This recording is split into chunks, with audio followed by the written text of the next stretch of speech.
Une femme qui m'a dit hier, je me suis retrouvée avec une souris dans mes cheveux alors que je dormais. Je ne peux pas me doucher parce que je vais choper des mycoses. Je fais mes besoins dans des sacs poubelles et je vais les jeter après dans la poubelle. Et c'est cata là. C'est comme si c'était dans sa envie.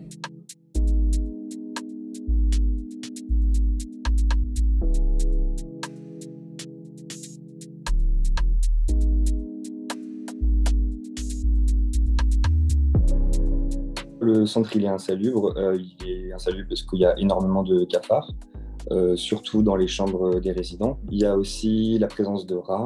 Il y a une suroccupation des chambres, 3 personnes par chambre et parfois plus, puisqu'il y a des familles notamment où il y a des enfants qui sont 4 ou 5, plus le parent, voire les parents. Donc ça fait 7 personnes par chambre, c'est des chambres de 20 mètres carrés. Les portes et les fenêtres qui sont en mauvais état, qui sont endommagées. Les portes ne ferment pas bien, voire pas du tout. Les canalisations sous le bâtiment qui sont cassées.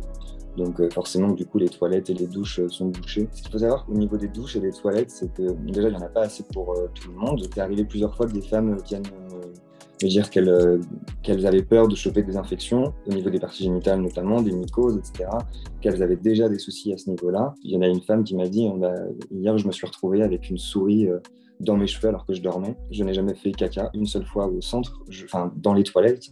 En fait, je fais mes besoins dans des sacs poubelles et je vais les jeter après dans la poubelle. Dès le début, franchement, c'était plutôt de l'incompréhension et de la peine.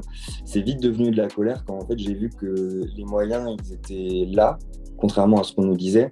Typiquement, ce genre d'association à plus de 4000 salariés qui reçoit des subventions de l'État, ce genre de centre-là, c'est pas normal que ce soit dans ces conditions-là. Moi, comme je disais, j'ai commencé en septembre 2021. Dès le mois de novembre, j'ai envoyé un mail à toute l'équipe, y compris ma chef, pour faire état de tous les problèmes que je rencontrais dans mon accompagnement, tous les problèmes qui m'étaient rapportés de la part des résidents. Ce mail, il a été transmis à la direction, donc au niveau départemental de l'association Coalia, qui a apporté une réponse seulement au mois de janvier en disant que c'était à nous, travailleurs sociaux, de responsabiliser et sensibiliser davantage les résidents à la propreté et aux questions d'hygiène, et puis à eux de quand même faire attention à ce qu'ils jettent dans les poubelles, à ce qu'ils jettent dans les toilettes, etc.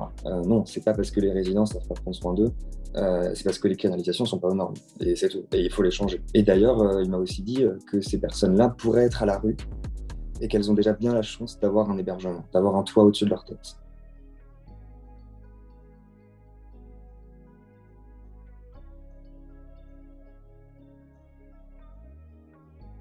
Et des personnes qui sont vulnérables à ce point-là, qu'elles vivent dans ces conditions-là, ça paraît insensé, quoi. Est-ce que vraiment l'association se veut être une association qui accueille avec grand plaisir et dignement les demandeurs d'asile, les personnes exilées en France? Je ne suis pas sûr. D'ailleurs, l'association n'est jamais signataire d'aucune pétition en faveur de l'accueil des réfugiés. J'ai essayé de contacter la mairie, qui a, je pense, aussi sa part de responsabilité là-dedans, puisqu'elle est au courant depuis déjà plusieurs années de la situation. Et j'ai aussi contacté la députée de la circonscription. Ça fait 3 semaines, j'ai pas de nouvelles. C'est un manque de volonté. C'est pas un manque de moyens, c'est un manque de volonté. Et franchement, je sais pas d'où vient ce manque de volonté, parce que moi, je pense que ça me dépasse d'avoir si peu de bienveillance. C'est vraiment pas normal qu'il y ait des gens qui vivent à la rue ou qui vivent dans des conditions comme ça encore aujourd'hui en France. Et on le sait, et quand on voit l'inégale répartition des richesses, franchement, ça rend fou, quoi. Ça rend fou.